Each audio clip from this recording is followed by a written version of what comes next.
be back in the morning when the sun starts to rise. So mama, don't stress your mind. So mama, don't stress your mind.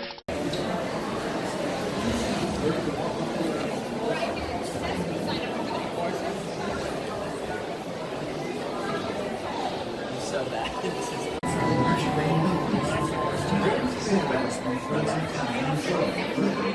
We're going to ride the boat.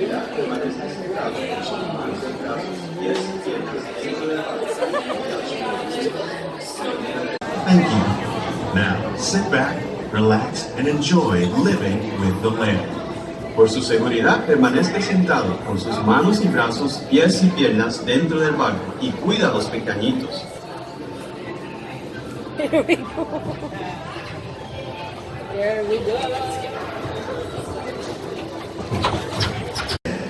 To help us maintain these carefully controlled ecosystems, and for your safety, please remain seated in your boat at all times.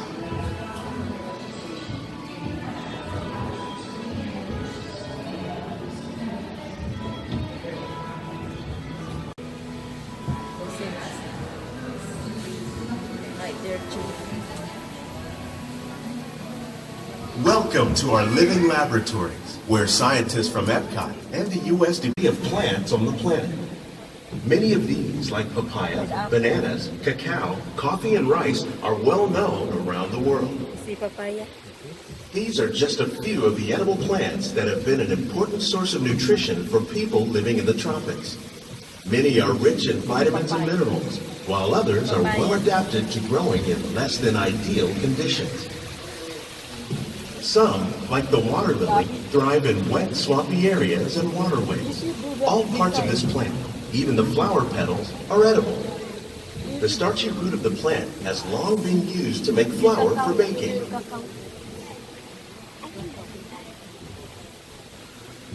One day, many of these lesser-known tropical plants, more than 28 million tons of bananas are eaten annually, making it the most popular fruit in the world. They're real.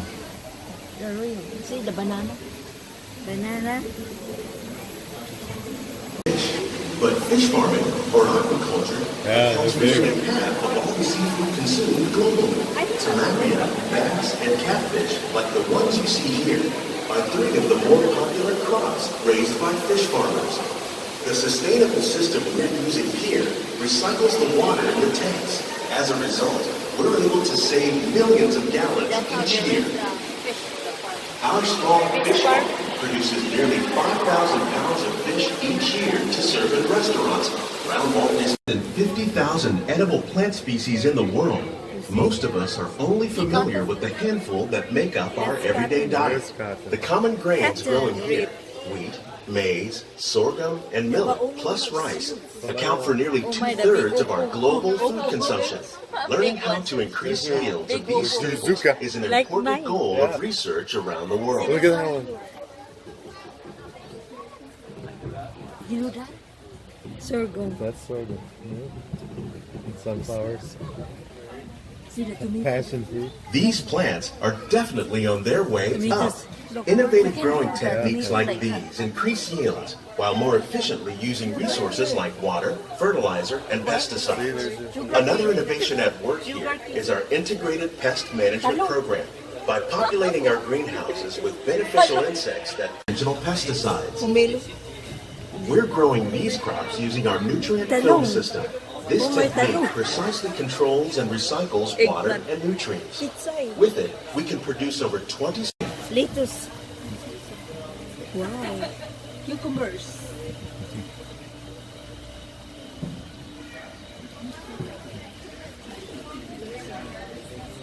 Nice how you plant it. That's how they grow. Some of our best ideas have been inspired by nature, like these increase yields and better control diseases. These crops taste as good as they look. In fact, we serve more than 15 tons of produce from our greenhouses in restaurants here at the land every year. Chili. By traditional growing methods, that saves water and increases production.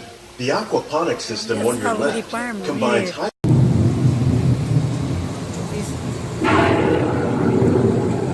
lightning and raining.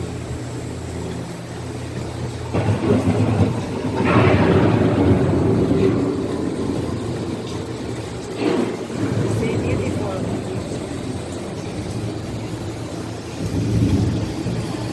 Beneath the surface of the land, roots trap water from the flowing mud, extracting precious nutrients and minerals. These elements, when combined with sunlight, create the diverse living systems of our planet.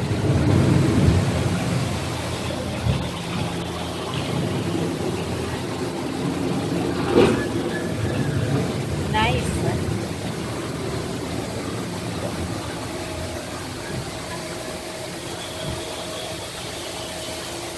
You can hear the bird. One of those living systems is the rainforest, home to the most amazing concentration of life on our planet.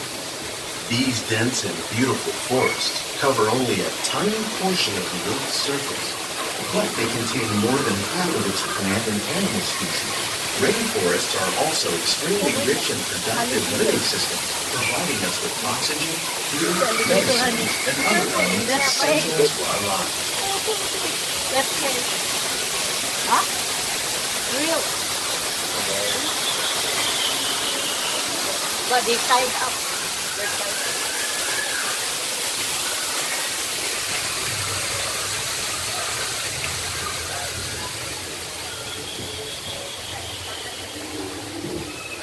You see there's a moon. In the desert, nature has created a very different, but no less beautiful living system.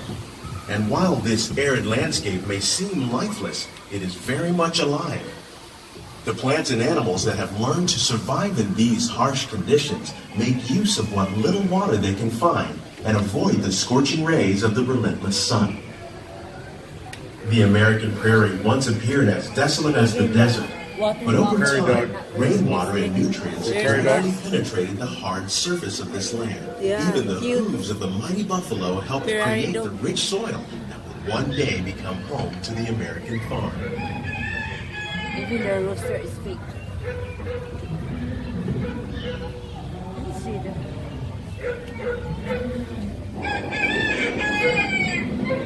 Oh, there's chicken. The dog are barking. There's a house.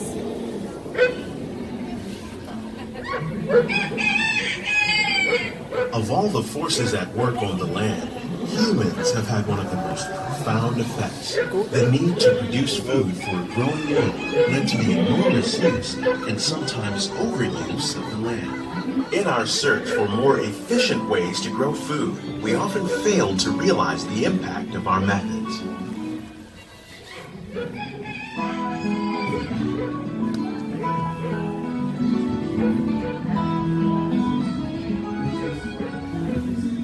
Today, we're learning to live with the land, discovering better ways to grow food that will assure both human and environmental well-being.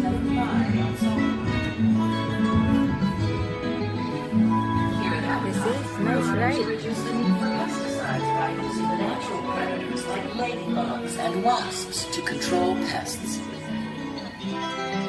In Japan, we are learning that by adding composted leaves and other plant material to our soil, we can reduce the need for fertilizers.